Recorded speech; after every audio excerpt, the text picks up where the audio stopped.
Bill जो है लगभग 40 साल के बाद आया है और ये पूरी तरह से किसान के हित में है। हमारे नरेंद्र मोदी जी इस आंदोलन का जवाब सख्ती से इसलिए नहीं दे रहे हैं कि आंदोलन करने वाले अपने देश के लोग हैं। इससे पहले कि अगर कोई सरकार रहती तो अभी तक गोली का जवाब से इस आंदोलन को ख़त्म कर देती, लेकिन हमारे प्रधानमंत्री का सोच है कि इसका जवाब हम बोली से देंगे, गोली से नहीं देंगे। नमस्कार, मेरा नाम केशव कुमार झा है और आप लाइव सिटीज देख रहे हैं। जिस तरह से किसान बॉर्डर पर धरना प्रदर्शन दे रहे हैं, इसी पर बिहार में राजद के नेता श्याम रजक ने कहा कि दुकान में बैठकर सुशील मोदी किसानों का दर्द नहीं समझ सकते हैं। इसी पर बातचीत करने के लिए हमारे साथ भाजपा सांसद अजय निषाद जी हैं। सर, क्या सच में कि दुकान में बैठकर आप लोग किसानों का दर्द नहीं समझ सकते हैं? पिछले दिनों राज्यसभा में नरेंद्र सिंह तोमर ने भी कहा कि इस कानून में काला क्या है जो मैं पीछे हट जाऊं इस कानून से। किसान लगातार धरना प्रदर्शन दे रहे हैं। देखिए, ये बिल जो है लगभग 40 साल के बाद आया है और ये पूरी तरह से किसान के हित में है। बार बार जो है विरोधी जो पार्टियां हैं, विरोधी नेताएं हैं, बार बार ये आरोप लगा रहे हैं, लेकिन गलत इसमें क्या है? मेरा तो बार बार ये कहना है कि बिल का जो सही से आप इसका पढ़िए, इसके बारे में जानिए। किसान से बार बार आग्रह कर रहे हैं कि 2 साल कम से कम हम लोग को मौका दीजिए। बिल में अगर कोई कमी, अगर खराबी नज़र आएगी तो हम लोग खुद वापस ले लेंगे। नरेंद्र मोदी जी दूसरी बार पूरी बहुमत के साथ सत्ता में आए हैं तो सबसे ज़्यादा वोट जो बढ़ा है वो गरीबों का बढ़ा है और किसानों को बढ़ा है।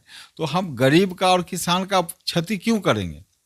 जो प्रधानमंत्री जी 2014 में सत्ता में संभालने के बाद लगातार अगर काम किए हैं तो सबसे ज़्यादा गरीब के किए हैं। सार्वजनिक मन से हमेशा कहे हैं कि हम अपनी किसान को आय के दुगुना करेंगे। इससे पहले तो कितने प्रधानमंत्री आए और गए, किसी ने किसान की तो चिंता नहीं की।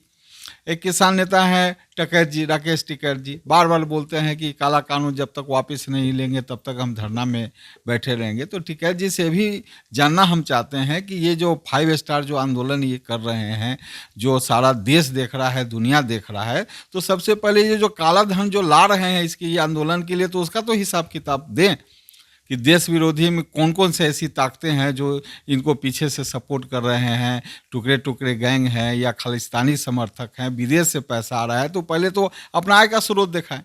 किसान के पास पैसा कहाँ है जो काजू खा के, दारू पी के, बिस्लरी पी के, मसाज मशीन रख के आंदोलन करे? इससे पहले भी तो देश में हजारों आंदोलन हुए हैं। हमारे नरेंद्र मोदी जी इस आंदोलन का जवाब सख्ती से इसलिए नहीं दे रहे हैं कि आंदोलन करने वाले अपने देश के लोग हैं। इससे पहले कि अगर कोई सरकार रहती तो अभी तक गोली का जवाब से इस आंदोलन को ख़त्म कर देती, लेकिन हमारे प्रधानमंत्री का सोच है कि इसका जवाब हम बोली से देंगे, गोली से नहीं देंगे। और इनके जो दिमाग में ये भ्रम फैला हुआ है कि सरकार पर हम दबाव डाल के ये कानून वापस करा लें, तो ये सपनों में भूल जाए। कानून वापस नहीं होगा, क्योंकि ये कानून सच्चा है, ईमानदार है और किसान के हित के लिए है। तो आपको लग रहा है कि काला धन का उपयोग किया जा रहा है इस धरना प्रदर्शन को चालू रखने में? तो मैं दोबारा, अभी पूरा तो देश ही देख रहा है ना। ये जो व्यवस्था आप देख रहे हैं कि तरह तरह के मशीन है पिज़्ज़ा बनाने के लिए, मसाज करने के लिए, तो ये सब पैसा कहाँ से आ रहा है?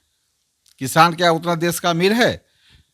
किसान का एक सूची बना के आप तो देखिए कितने किसान हैं जो अपने मेहनत से फसल उगा के ज़मीन खरीदे होंगे। मुश्किल से 1-8% होगा। किसान की उतनी आय नहीं रहती है कि वो अपना जीवन यापन जो है आधुनिक तरीके से विलासपूर्ण जीवन जी सके। वो तो मेहनत करते हैं, फसल उगाते हैं, और जिस रेट में फसल उगाते हैं, जितना लागत लगता है उससे कभी कम ही लागत में उनको फसल बेचना पड़ता है। इतना पैसा कहाँ से आ रहा है? ये सारा जो देश विरोधी ताकतें हैं जिसके सब पे ये टिकैत जी मैं मीडिया में चिल्ला चिल्ला के बोल रहे हैं कि काला ये कानून वापस लो, तो काला धन का तो स्रोत पहले बताएं।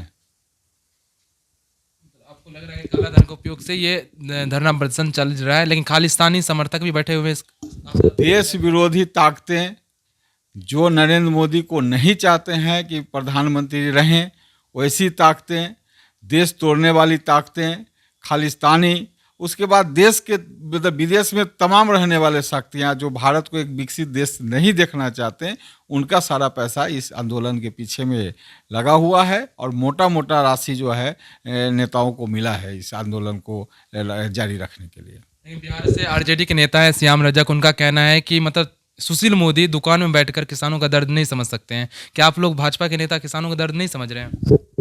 किसान का दर्द समझ रहे हैं तो इसीलिए तो आय का दोगुना करने के लिए लाए हम लोग। किसान सम्मान निधि का शुरुआत किसने की? फक्र के साथ कर रहे हैं कि भारतीय जनता के पार्टी के सरकार में माननीय नरेंद्र मोदी जी ने शुरू किया। इससे पहले किसान की चिंता किसने की, किस सरकार ने की?